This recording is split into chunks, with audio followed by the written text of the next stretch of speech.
and what I'm trying to do with my work, and with my daughters, and in the life that I'm trying to live is an openness and vulnerability and speaking up. Because to me, that's where shame struggles. Shame has a really hard time when you are being so open and so vulnerable and just talking. And that's why therapy is so important.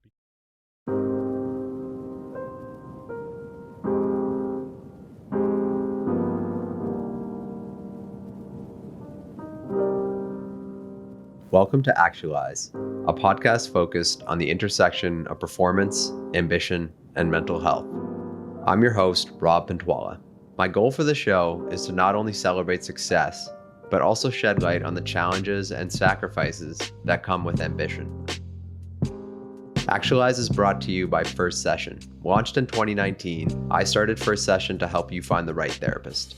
First Session is purposely designed more like a dating website than a clinical website, as we're completely focused on helping you find the right fit the first time. My team and I interview and vet our partner therapists, so you can simply browse videos, see who you vibe with, and instantly book a session.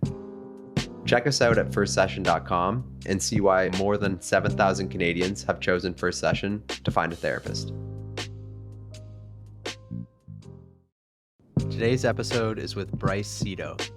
Bryce is a father of 2 girls, an executive, and also a student currently completing his MBA. He recently co-founded the Blossom Fund, which is a nonprofit that supports Asian Canadians accessing mental health care with culturally competent therapists.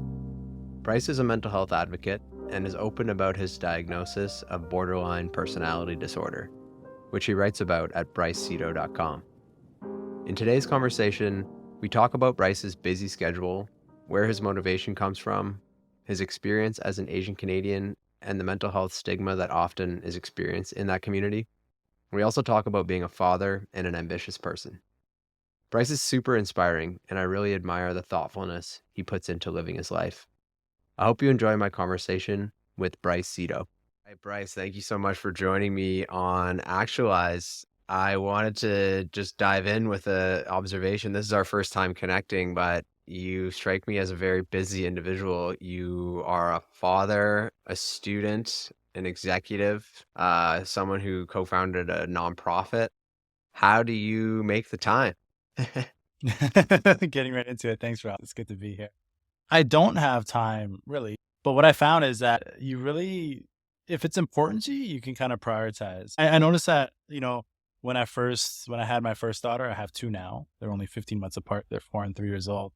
Once that first kid comes along, you really start to be able to understand what's important and how to navigate around that and how to manage it. So yeah, I'm busy. It's a little slower right now for summer, but my typical life, and starting again next month, I'm doing my MBA. I'm at Ivy, the Ivy hat for those who can see the video. So here at Western in Ontario, yeah, I have a full-time job. I'm an executive at a consumer insights company. And we just started a nonprofit over the summer in May, supporting Asian Canadians on getting access to mental health. I love that. Yeah, I love the Blossom Fund. We can talk a bit more about that too. So what has the last few years looked like? Like maybe we can just start with being in school. Like did you always want to go back to school, or what motivated that? Great question. No, I dropped out of undergrad actually. So I'm a college dropout originally. I never had any intention to go back to school. So I dropped out of school. I grew up in Saskatchewan in the prairies, and then I filled up my little Honda Civic and drove across the country, ended up in Toronto. And I was able to get into sales and learn business and navigate my way through it without a degree, and to a point where I was pretty comfortable. I like not having student debt. I like not having to worry about having to go to school. But as I got older, I had my kids. My partner had gone back to school. She's now going into law school. My mom passed last year in March. And I started to really think about what I wanted to do and where I wanted to go next. And school was always kind of in the back of my mind. It became a lot more important to me once I had children. And I wanted to really dive into something and really start learning again to see where my life could go. More on the ambition side, like I do like business. I've been able to build a bit of a career in business, but I realized I have some gaps, especially on the finance and accounting side. So I was like, let's take this a little bit more seriously. So I applied. Luckily, Ivy was able to look at my work experience and, not take my lack of education into consideration, and they let me through. So once I got accepted, I just ran with it. That's incredible. I know Ivy's a top school in Canada and even probably North America. What has been it like what's it been like balancing the at least your career? Like is your company making time, or is the school just like weekends and evenings, or what's it like? Yeah, so it's an executive MBA. So the way that they set it up is for people who are kind of already in executive level. So the scheduling is based around that. It's really only, I say only, it's only 4 days a month in class, but they're 4 very intense days. Like we're talking about like 8 a.m. until 6 p.m. From Thursday until Sunday. And then they pile you up with a ton of reading between the months that you're not in class. So that you have to prepare a bunch of business cases and read through a ton of chapters so that you're prepared to sit in class and go. And classes are like 4 hours long. So, in terms of managing my time, it's really been about having to get up early. I'm up at like 4:30 each morning to get 2 hours of just silent reading time before my kids get up. I've really learned to do that. And then filling in gaps. Like I have my schoolwork with me at all times. Luckily, technology allows me to carry it on my phone or my computer, wherever I am. And if I'm waiting in line at like the doctor's office or to pick up my kid from daycare, I can pull up a case and just read through it quickly to get it into my brain and think about how I'm going to attack it.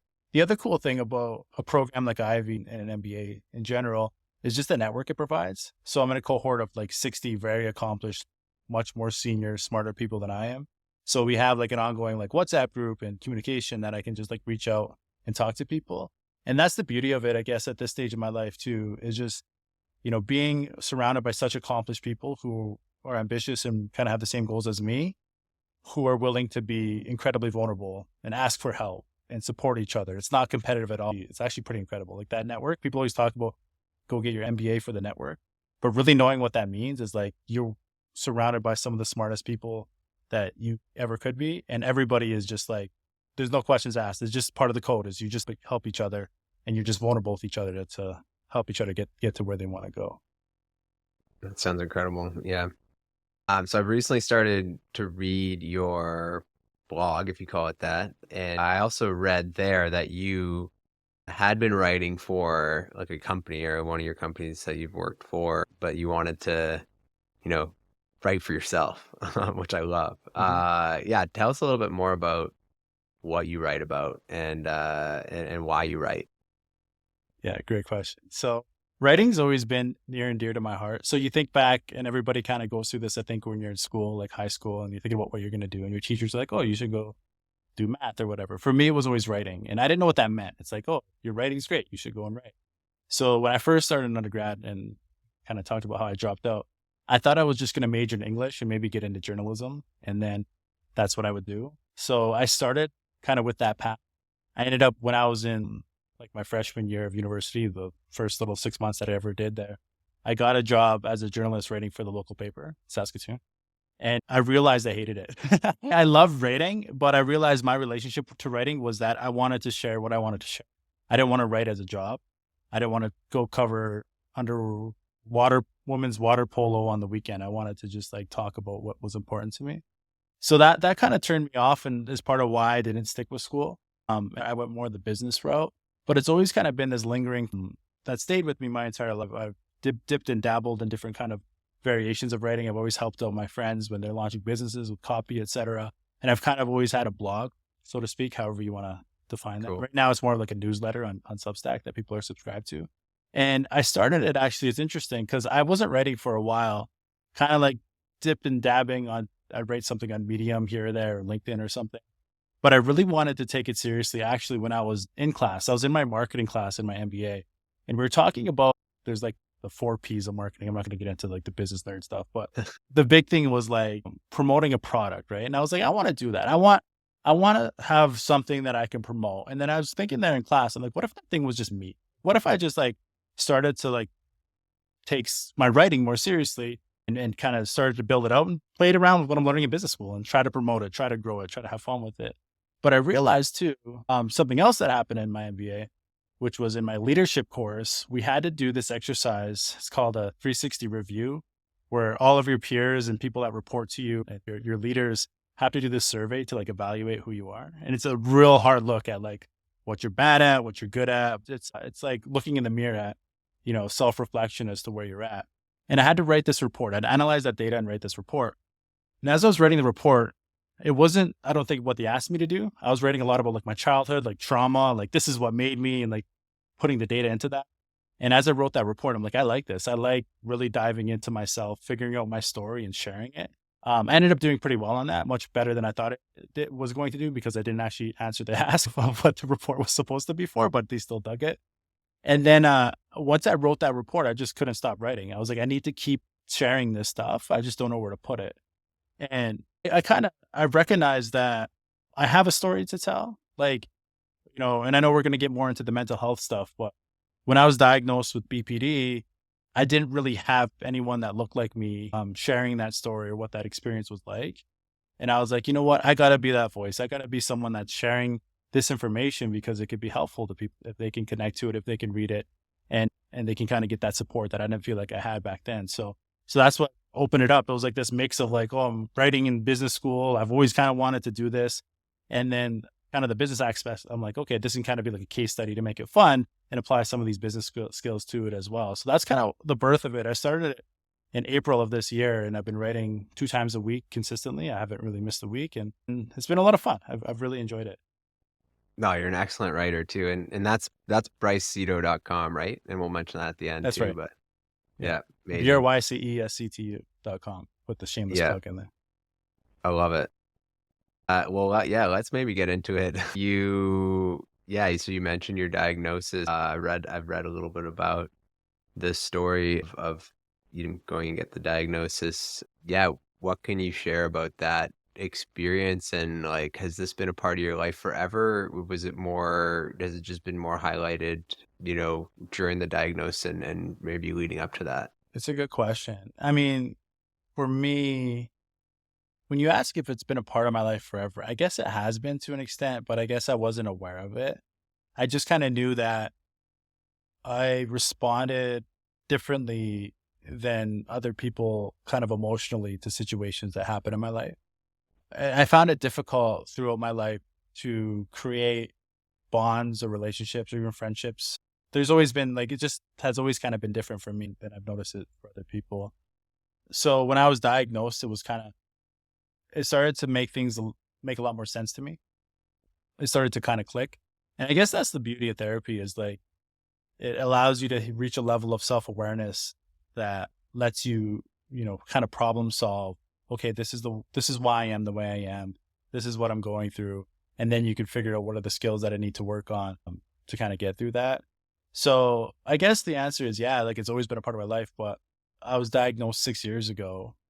And that's kind of when it all began to, my journey of like what this diagnosis is, what this disorder is, how do I manage it, and how do I work. Maybe we can just maybe you can just explain what you said BPD, but what is that for folks who don't know? Yeah, so it's borderline personality disorder. I was diagnosed with it 6 years ago, and it's heavily underdiagnosed, particularly among men. Basically, if I were to distill it down and kind of explain what it is, it's basically like a disorder where people with borderline feel emotions a lot differently than regular people. And that might just be more intensely, or it might be like disassociated from emotions. It's always kind of like on either side of the spectrum. And it's hard to like regulate and normalize emotions in a lot of cases. So it's just a disorder you kind of need to manage through that. Unlike bipolar or other kind of disorders, there's no like medication for it. It's really treated through therapy. And in particular, like what I went through was dialectic behavioral therapy, so DBT, which is group therapy to learn skills. And it kind of takes you through particular like modules of things you can learn that can problem solve against different kind of issues. So some of those skills you learn is like distress tolerance. So when you're feeling very distressed, what are some things you can do to kind of get out of that state? Or emotion regulation, interpersonal effectiveness. So like understanding, how do I, you know, have stronger and healthier interpersonal relationships. But one big common theme throughout DBT, and what's been incredibly helpful for me, is just understanding mindfulness. And that's always kind of like an underlying theme of everything you're working with. It's like being present, being aware, and then working through that, any issues from there. Very cool. And the great explanation there. So 6 years ago, prior to 6 years ago, were you seeking therapy, or were you going through, some ups and downs, or what was it like prior to that 6 years when you maybe didn't have as much awareness or knowledge of what was happening? Yeah. Looking back, I definitely was not actively seeking therapy. I don't come from an environment where therapy was something that was normalized or common or something that I thought you should do. I thought it was just for people that were like, should be locked up as you go to therapy and admit you into a mental health clinic. And that wasn't me.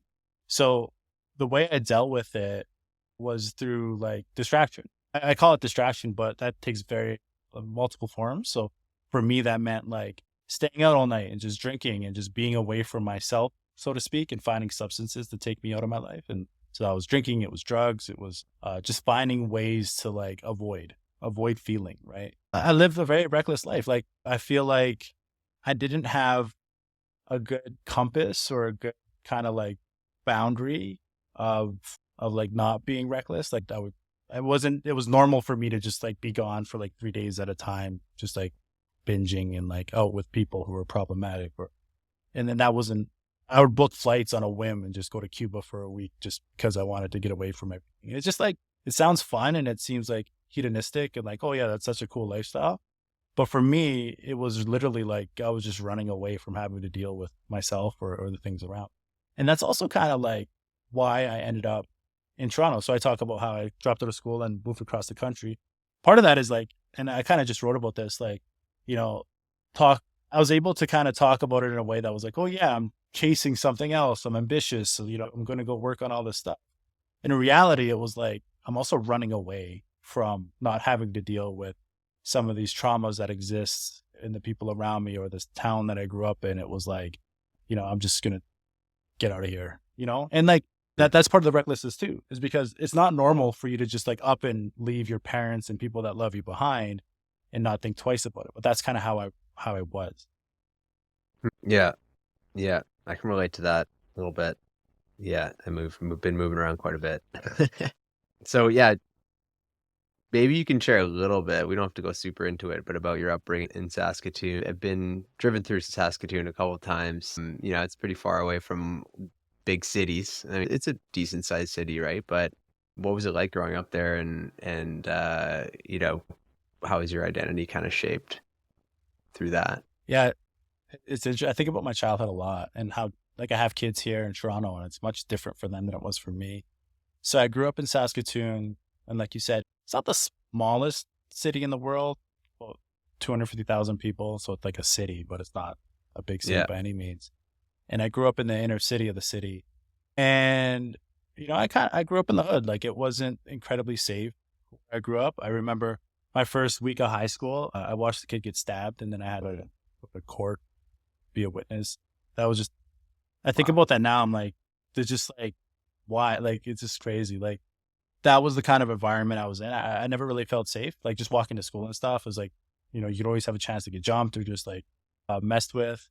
And I had this feeling since I was young of like, I got to get out of here. And that was it for me, is like, was that I had to get out of here. I had to, find something more. That seems pretty, it's not like that uncommon to you've had this kind of like desire to, I don't know, kind of leap out of there, find more. Yeah. Yeah, I think that is common, right? But it was just kind of like this looming anxiety. So I left home when I was 17, got my own place, and then I left that place when I was 18 and left the city altogether. But altogether, I mean, I think my childhood was mostly fine as a kid in the 90s. Like I played sports, I did well in school, I played a lot of video games, but yeah, I did have a lot of anxiety growing up about just, never felt like safe or secure or just like Hmm. somewhere I could be comfortable. And I Hmm. guess I've always kind of been chasing that. And it comes from two things, right? It comes from like the nature of my environment of just like kind of having to keep my head on a swivel and just see what's out there and make sure I'm safe. And then the second part is just financial insecurity, right? Of just like, I need to start working and providing for myself. So I started working when I was 14. I worked at my local grocery store, I would stock shelves. and I did this throughout high school. I worked from 10 until 2, 3, 4 in the morning, sleep for a couple hours, then go to school. Just because I didn't want that feeling of like financial insecurity. I didn't want to have to ask for anything. I wanted to be able to provide for myself. Yeah. Yeah, and you moved out before the end of high school, it sounds like. Yeah, just after high school. So just after high school, I left. I got into school for a little bit, but I think part of me not sticking with school too was just the fact that I had to provide for myself. So I was working full time while I was in school. I had this job in sales, and what I liked about sales was like how hard you work kind of determined how much you could make. So I was like, oh, okay, I could stick with this, and so that's why I let school go and I just focused on that. And okay, this can get me out of here, and that's what I did. That's amazing. Yeah. So you mentioned the word trauma a couple of times. Like, is that word something that became a little bit like more clear to you once you know you got the diagnosis? And like, I think about this word all the time because I work in the from this periphery of the mental health and therapy, but I know a lot of folks have different interpretations of the word trauma, and a lot of people think that like trauma is just not part of them, right? Like they just think it's not necessarily something they've experienced, right? But I know there's all sorts of definitions of it, but I'm curious, what's your definition of it as it applies to you? Well, I would think of trauma just from the perspective of like almost like validation. So like I feel like everybody's experienced trauma to some extent. And what capacity it might be varying, but you have. If you're a human being, the human experience is the experience pain. That's part of it. It's whether or not you accept it and want to deal with it, or you want to just deny it, which a lot of people do. I'm moving very much towards not denying it. Let's deal with the truth and let's accept it, and let's how do we move forward together. And so for when I say validation and trauma, I think like a lot of trauma comes from invalidation or extreme invalidation of just like, trauma can happen from like neglect. It's like, okay, I need to be validated. I need to be held. I need my feelings to be heard, and nobody is hearing that.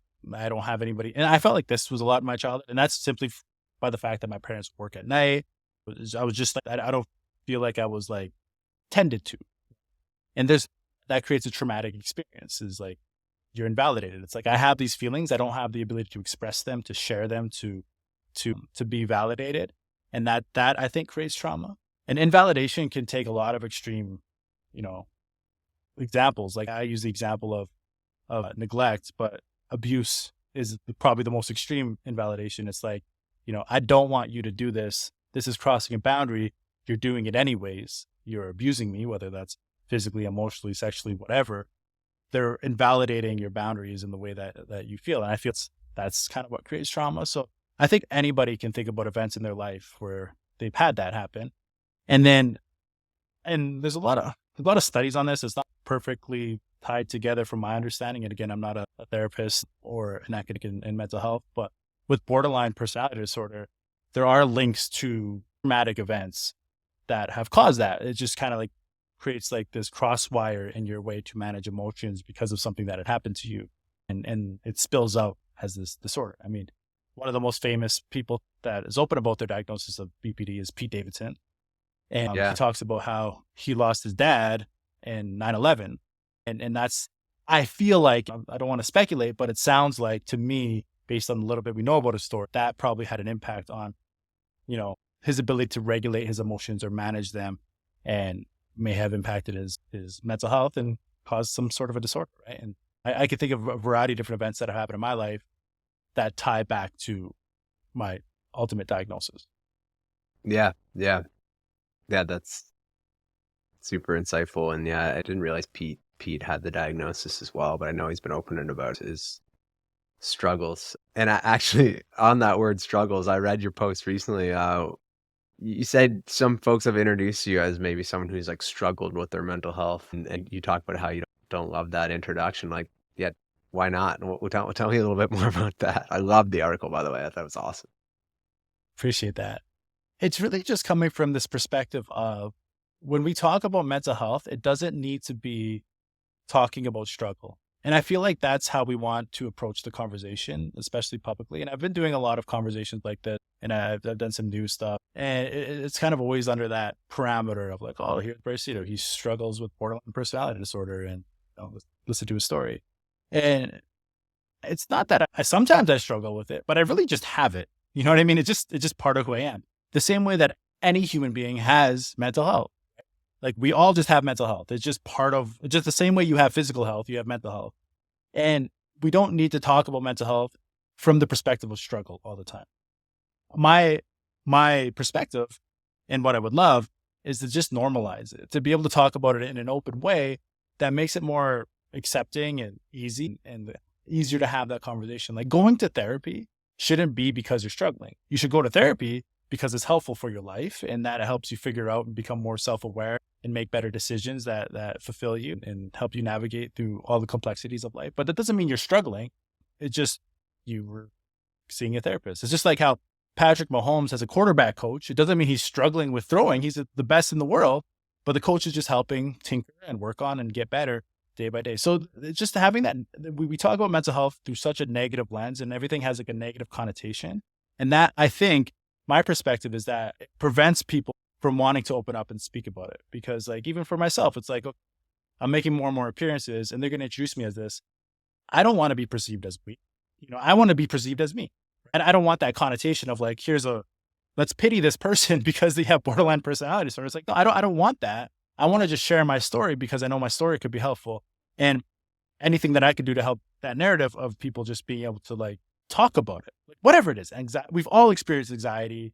A lot of people have experienced depression. And these are things we should be able to be open and just be able to talk about. The same way we talk about, oh, I hurt my ankle when I tripped over the bus or towards the bus the other day. And nobody's, you know what I mean? That's just part of life. You physically heal that in a way. Yeah. No, that's well said. You kind of, yeah, I mean, the word that comes up for me is like kind of stigma. Then it sounds like you're really helping still. I mean, I know stigma to me almost seems like an old word. It's like, oh, why is it still around? But you're outspoken about your experience. You now have a probably a good time to talk about your nonprofit or charity focused on what is it like? I mean, there's definitely some level of stigma, or maybe that's me projecting, but like that's a theme in what you're trying to do here. So yeah, is it a nonprofit or charity or both? It's a nonprofit. So me and my co-founder, Madeline Chung, who is the founder of the Represent Asian Project, which is a publication to help, and highlight Asian excellence in media. She approached me through my newsletter, actually, and we've been in touch for a little while. We've been friends, but when she saw that I was writing about this, she came to me and she asked if I wanted to work with her on a nonprofit she wanted to start. And she's also a therapist, so she's coming from that perspective as well. And it's something that I had in the back of my mind for a long time. And so we started the Blossom Fund, and it's specifically built to help Asian Canadians for now with getting access to culturally competent and the funds needed to access mental health support through therapy. And the reason why we started it, and I think why it was important for our community, I mean, if people can't see, I'm half Chinese, I'm an Asian American or Canadian man, is the experience for Asians in general it's specific and it doesn't have the specific care within the systems that we have set up. So yeah, you're right. I mean, there is a lot of stigma in our culture when it comes to mental health.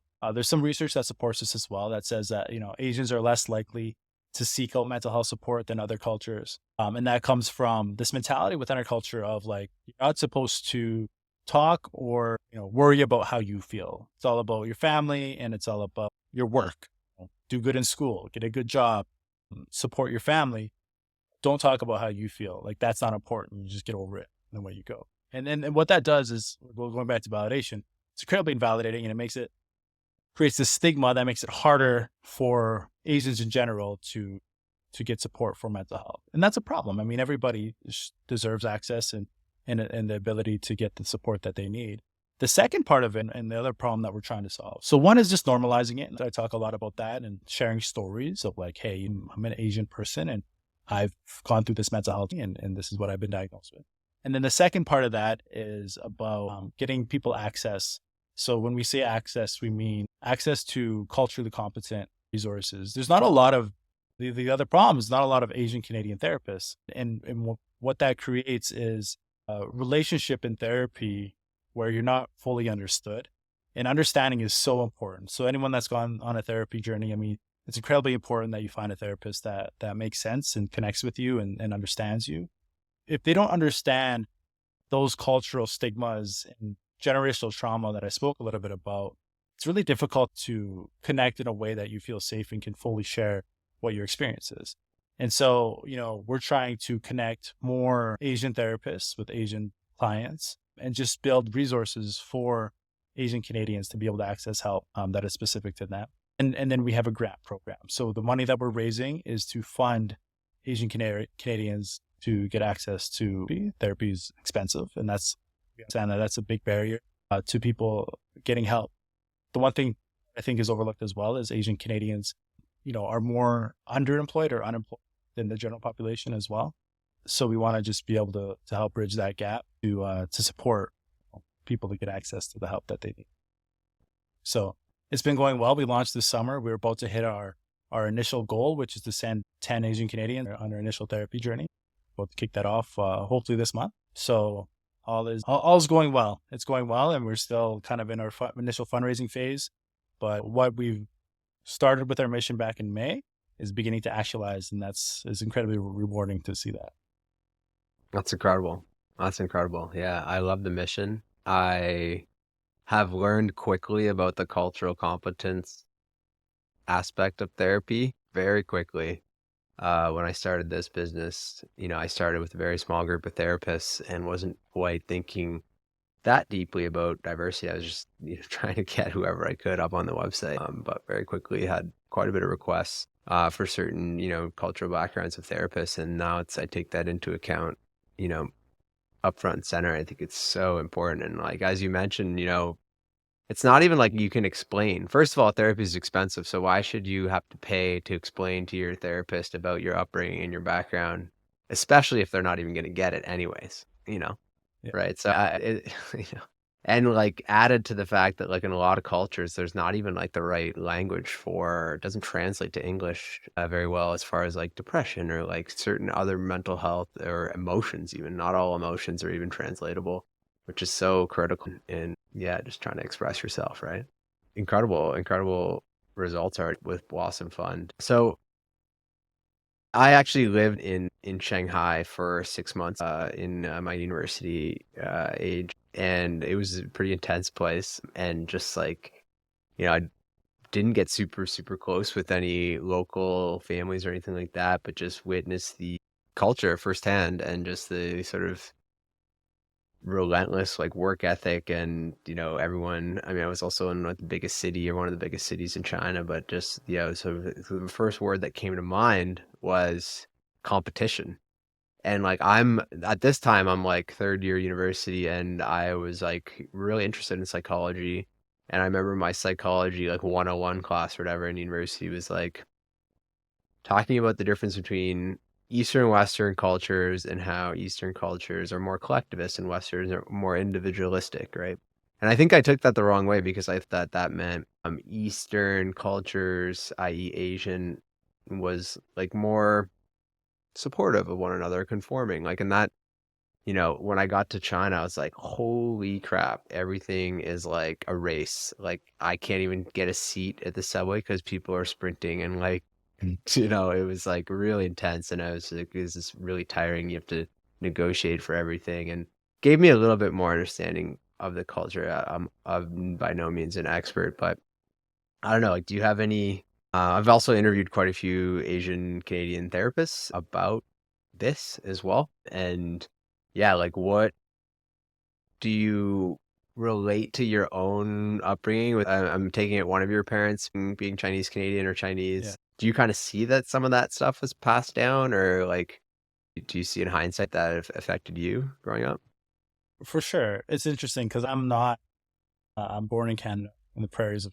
My dad was born in Canada, and he's Chinese. And my grandfather came to Saskatchewan when he was 14. They started a restaurant in Humboldt, Saskatchewan when he was 14. Restaurant, hotel. So I'm very Canadian, but I obviously identify as an Asian person. I'm not treated as a true Canadian because of my background. And a lot of those, kind of cultural tradition and nuances, they definitely get passed down for sure. I don't speak Chinese, Mandarin, or Cantonese at all. I can order dim sum if we went out, but that's it. but the actual nuances of the culture stays with it. I think my Asian family a lot, and their approach and relationship to a topic like mental health it makes it hard, right? It makes it hard to talk about it or have access. Like I feel like I couldn't have this kind of discussion with my dad, and it's simply because it's never been an option for him in the way that he's drawn. So that gets passed down, right? You mentioned the competition aspect in Asian cultures. I think a part of that as well, even thinking about like the collectivism side, is like this aspect of expectation. And so it's yes, family is super important, and your job is to provide for your family and to, provide financially maybe, but also provide reputation, provide honor, do something that will make your family. My dad definitely carried that weight on his shoulders his entire life. And so you think back to what that means. It means like this idea of expectation of there's no room for you to not be the best you can. And when you talk about mental health, the entire concept of mental health is just being honest. It's saying, hey, you know what? This is truly how I am and how I'm feeling. And when you're talking about like best, part of that is like hiding that. How do you not show any weakness so that you can channel your energy and focus into your work? And if you show any weakness, then you are bringing dishonor into our collective, our family, and that's not okay, right? Especially for my dad, who was the oldest son in his family, and that carries a lot of weight and expectation in and of itself. And then the other side of it, when I think about kind of Asian mental health and the impact that this has, is the flip side. So what happens when you don't meet that expectation? And what I've noticed, especially in my family, is it brings shame, is you feel ashamed. You feel like I'd let my family down. I'm being shamed by my parents, by the people around me. I did not live up to the expectation of the collective that was expected of me. And so to me, that causes a lot of mental health issues in and of itself. Because, I think shame as a concept, the feeling of shame, it thrives in silence, right? It thrives when you are internalizing everything. And you've been taught to internalize everything as like an Asian man, to like never talk about the way you feel, to only, bring things that are honorable to our collective family. So what that does is it makes you more silent, which makes your shame thrive, which creates the cycle, and you just kind of live in shame. And like the opposite of that, the way I'm going and what I'm trying to do with my work and with my daughters and in the life that I'm trying to live is an openness and vulnerability and speaking up. Because to me, that's where shame struggles. Shame has a really hard time when you are being so open and so vulnerable and just talking. And that's why therapy is so important, because you need to be able to, take everything inside and to share it, discuss it, let it live in the world outside of yourself. And that's, to me, in my perspective, a little bit I know going through my own mental health journey is that, shame really, really struggles when you are actively going out and just sharing as hard as it is. I mean, man, it's hard. I know, like just talking about like, we're just two dudes talking mental health right now. That's a hard thing, right? Like we carry expectation as men to not be this way, to not be weak, to be masculine and tough and whatever that entails. Mm-hmm. And to like turn your head from that, knowing that there's going to be people that are going to look at you and maybe try to look down upon you. Wow, like you're weak, or whatever word. I know the words we're thinking of that they want to throw in our face, but that's the choice that I'd rather make than the other way. Yeah. Yeah. I'm all for that. I fully agree. I've been down this path for a handful of years now too. And I think it's the right way as well. Obviously, I'm doing this, so I think I love what you're doing, how you're speaking, the intention that you're bringing into like raising a family. That's what I'm trying to do as well. I got a son and another one on the way actually, and yeah, Wow, it's congrats. thank you. Yeah, How old is your it's son? almost 2. Yeah, coming Okay. up on 2, yeah.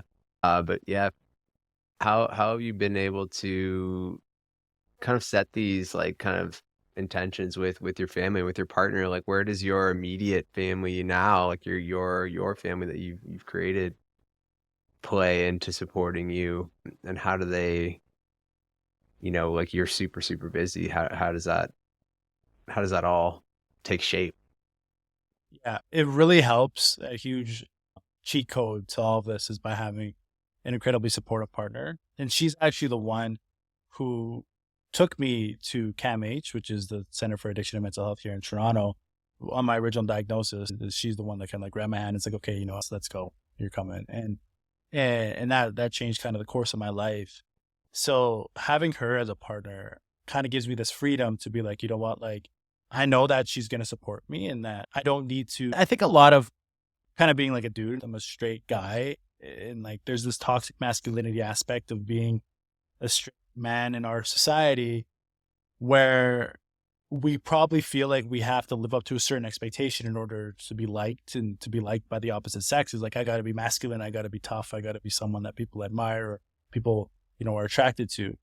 And with her as my partner and her being as understanding and, like with me throughout this, it kind of gives me that freedom to be like, who cares? Like, girls aren't going to like me because I'm being vulnerable. Like, she does. Like, that's fine, like, so I think that's a huge advantage because I think that's something that for sure before she came into my life was in the back of my head is just like, I need to not be too weak. I need to be someone that is attractive. And that's not never like, you don't think of attractive men as those who are like, talking to a therapist or being open about their struggles or being weak. Right. So that was the whole dynamic that shifted by having a partner that's been so supportive and changed my whole perception as to what I need to be as a man.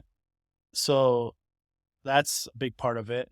The second part is just having my daughters and just existing in a world with these two little girls has just totally changed my world. And I know that's cliche as parents that we talk about what happens when you have kids. I remember when, I think about my diagnosis and I talked a little bit about how when you have BPD, it changes your relationship to your emotions. So sometimes they're too intense and sometimes they don't exist. There's certain emotions that I've denied so much in my life that I've had to work to bring back. Like true sadness is something that I just kind of pushed away my entire life because of how I was raised and what was expected of me. And so I remember when I was first working in therapy, I talked about how I couldn't cry. And I remember when I was like 16, I lost my grandfather and I was sad. But I remember at his funeral, I wasn't crying. And I was like, is there something wrong with me? Like, I know I want to, it's just not coming out. Like, what's going on? And I was talking about this therapy and how it wasn't something that I was able to like do. I didn't have a healthy relationship with sadness. And so like we went through this whole exercise of like, she would bring in like sad stuff that I like content. It's like, see if this awakens that. And we tried to elicit emotions that I had denied in order to like learn how to sit with them again, how to embrace them and just experience them because I spent so much time pushing them away that they were not a part of my life anymore, which is not a healthy place. So all this to say is when my kids came along, that went out the window.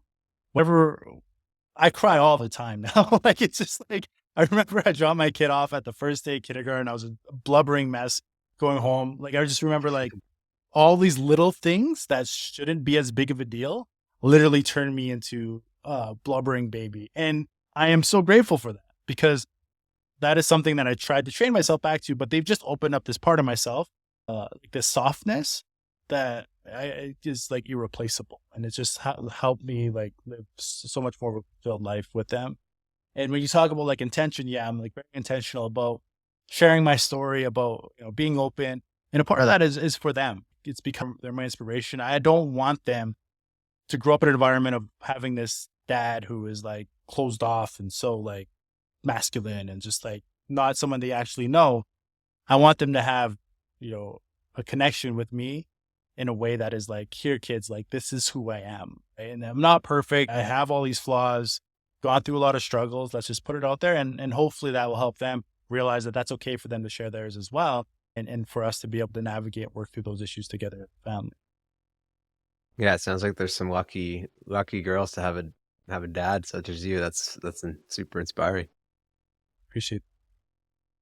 What is what's kind of keeping you motivated right now aside from, having all these projects on the go? I mean, where do you sort of see, I mean, you strike me as someone who's incredibly talented, smart, aware emotionally. Are you just kind of following your passion as they arise, or is there any larger plans in the works? Not to belittle what you're doing, it seems pretty large to me, yeah, but yeah. Yeah. It's like you're gonna actually start doing something with your life. No, I feel like I'm at a place in my life right now where I feel quite self-aware and kind of on top of what it is that makes me tick. And it's not just one thing. Like I like to write. I have this creative side and I've fully embraced that to be like, okay, you know what, let's try to be an artist here and like dive into it because I need to kind of be able to express myself. But I like business. I like the kind of game of it. I like the competition. I like, building business and being a part of that. And so when I think about, my ambitions and where I want to go with this, it's really about navigating myself into spaces that I feel like I could contribute and that will be fulfilling for me. I've been in some movies and I feel like I'm going to get back into that as my kids get a little bit older as a part of, what it is that I do. I love performing. I love kind of exercising that part of my brain as well. And so, in terms of my grand plans, I think I'm going to lean further into entrepreneurship and do more work and kind of building value for myself and trying to build things bigger than just me. It's always like, how do I contribute? How do I be helpful? How do I share and connect with other people in ways that can kind of help them? And so wherever that takes me is wherever it goes. I feel like there's something that we talked a little bit about my childhood, and I know there's probably a lot of people that listen to this who grew up in particular environments. I think that's a part of what's always going to push me. And I talk about this in therapy a lot of like, I like being ambitious. I like having a lot of things on the go. I like that. I like trying to accomplish things. But at the same time, at what point is it unhealthy to like keep chasing? And part of what I'm driven by is like credible anxiety of where I'm from, right? I still wake up in the middle of the night, sometimes like panicking about money. And I'm not in that place anymore that I was growing up, but I still feel like I am. That hasn't left me. And that's part of what keeps pushing me.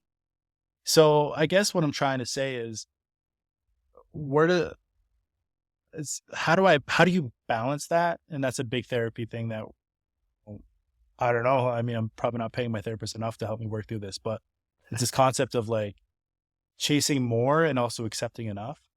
And I did write about that recently, actually, on my website. I gotta read that Just one. kind of, That's relevant to me. I hear what yeah, you're saying. Yeah. Yeah. just exploring this concept of more. And I feel like my concept of more, not to get too abstract, but comes from this place of like running away more than running towards.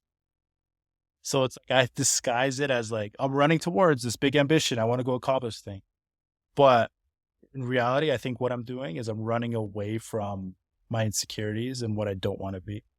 And it's the same way when I left Saskatoon to Toronto. It was like, hey, I'm chasing my dreams, but it was really like I'm kind of running away from what's here. And it's the same thing. I'm still doing that today. That's a really abstract way to answer your question. I don't didn't give you my professional 5-year plan, but it's more about I don't know. I want to chase more, but I also need to understand and be more aware of where that is coming from and making sure I'm doing it for the right reasons as opposed to like trying to avoid. Yeah.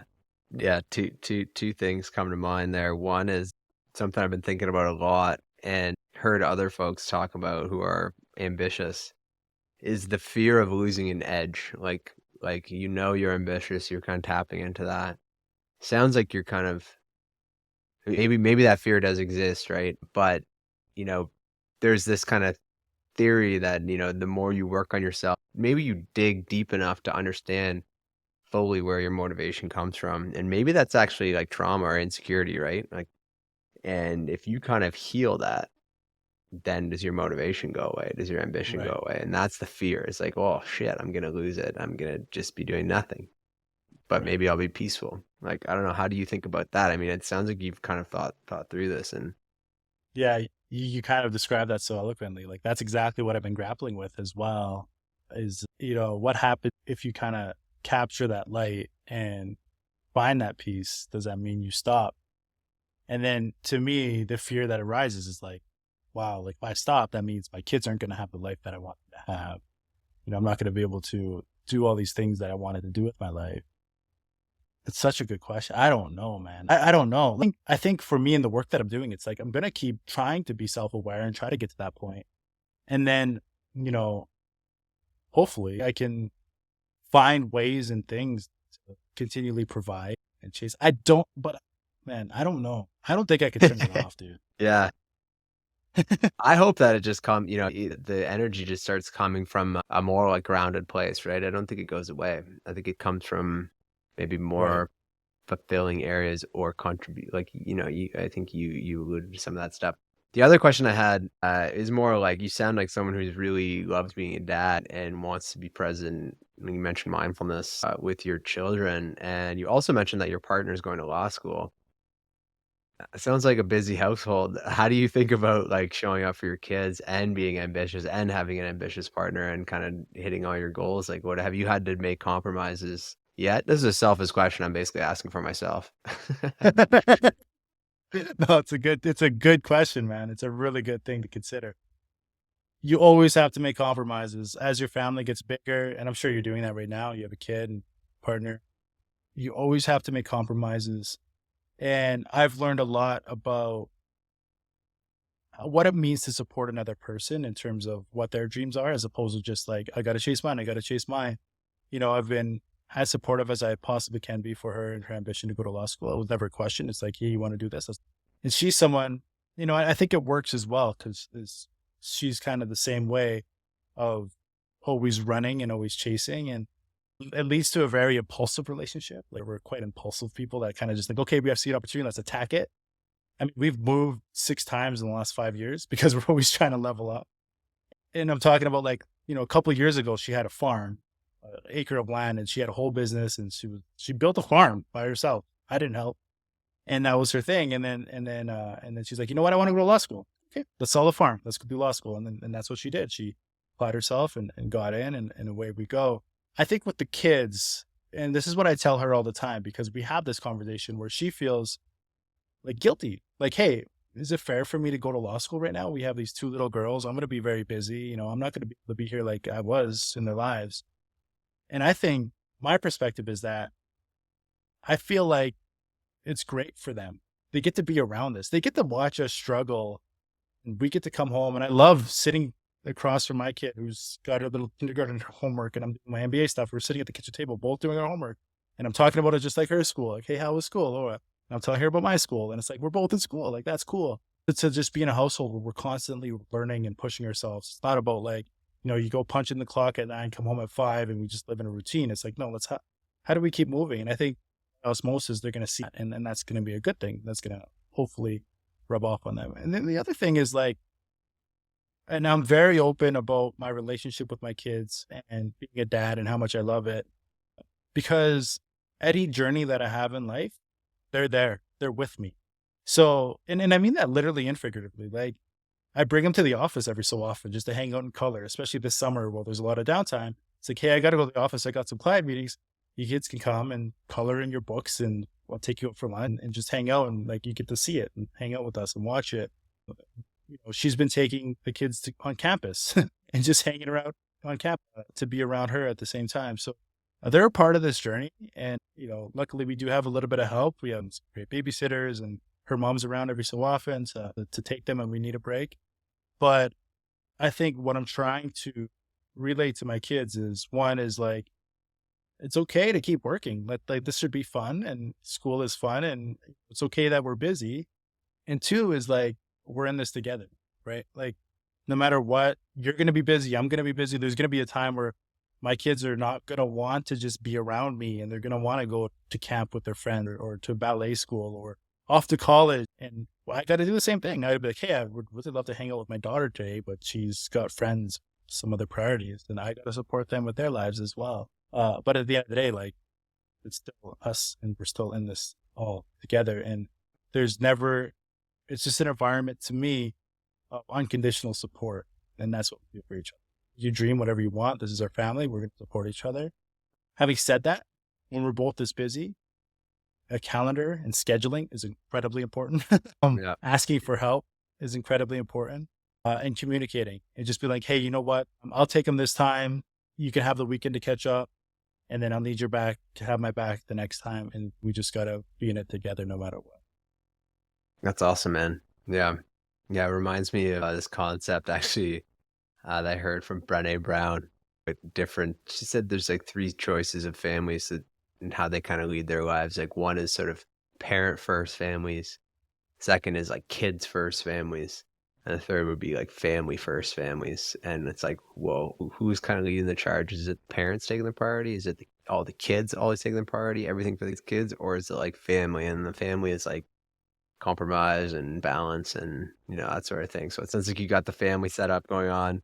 I I hope, love Brene Brown. yeah, it was awesome. That was a light bulb for me. I told my wife immediately. Awesome, man. Well, thank you so much for your time. Is there anything else that you wanted to cover? I don't want to keep you all day. And is there any other topics that maybe we didn't get to that we want to dive into? No, I think we hit it. I'm happy to talk. I could talk about my kid and about my mental Yeah. health all day. Yeah. And I love what you're doing, man. And I appreciate you having me on. I love your mission and the work that you're doing. And hopefully our conversation could be helpful to people. And if anybody wants to talk about my journey or has any questions, don't hesitate to reach out. I'm Yeah. happy to see if I can be helpful in any way. Well, it definitely helped me, and I took a lot from this conversation, so thank you. And where can people find you? We mentioned your blog, your website, bryceseto.com. Where else can people get in touch? Yeah, easiest is right through my website. You can reach out to me there, or Instagram. That's the platform I'm the most active on, which is just at Bryce Seto. And feel free to follow and shoot me a message, and then connect. I'm happy to talk, any conversation. Amazing. And if we have any Asian Canadians listening that might be interested in the Blossom Fund, what's the best way to learn more or support or potentially like apply? Yeah, good question. So theblossomfund.org is the website to get access to all of the information that we have there.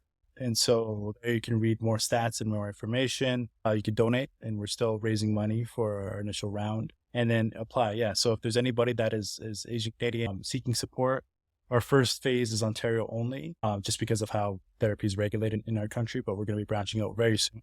So specifically, if you're an Ontarian, Asian Canadian, and you'd love to apply for the grant, feel free. Don't hesitate. We're taking applications and to see if we could support you. And then if you have a story to tell for the Blossom Fund, if you have a perspective on, the Asian community, either as a therapist or as, an advocate or somebody who's gone through their own mental health journey, feel free to reach out to us on the website as well. We'd be happy to hear. Love that, Bryce. Awesome. Okay. Thank you so much for joining me this afternoon. And yeah, all the best with all your endeavors and your family. And yeah, well, I'm sure we'll keep in touch. So thanks again. Awesome. Thanks so much.